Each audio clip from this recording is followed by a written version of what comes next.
Nanaog siya, iyang ginaog ang mga tao nga mitindog para niya. Nanaog siya, aron niyang pamatudan ang kasulatan. Ingon siya, bisan kinsang magbantay sa kong pulong, ug mutuman niini, ako uban kaniya, ug siya uban kanako, ug asa siya, ato ako. Spoken word is the original saying. Say, unsay ilitok sa Dios, dili na niya pagkiason. God keep His own word. Say, iyan ang ginampingan to encourage us. Mo na maigsoon nga ang magwawali, ang Espiritu sa Dios kanunay nagawali to convince us nga ikumbinsi ta, no, kumbinsiyon ta to surrender.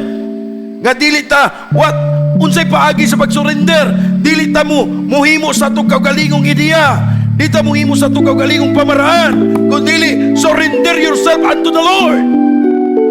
No, ang Dios lang ang paminawa, tanawa ang iyang pulong.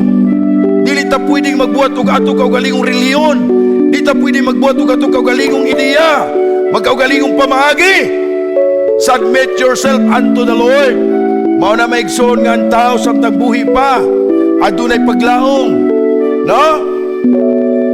Ingon ang Biblia, praise the Lord, isugid ninyo ang tanan ninyong mga sala ug kamo pasayloon. Tama? So meaning to say, walay sala nga di mapasaylo. No? Pagkatanan nga no, tungod kaya tanang sala pasayloon. Isugid, no, how to kumpis sa kasalanan.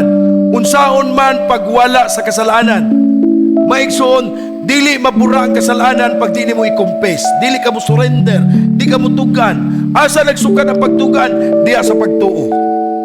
Dili ka magkakumpisal sa Dios kung dili ka mo tuo. Apan kay mituo ka, dahil nagkasala ka, imo nakita nagkasala ka, kay mituo ka, magkumpisal o mo surrender ka sa Dios.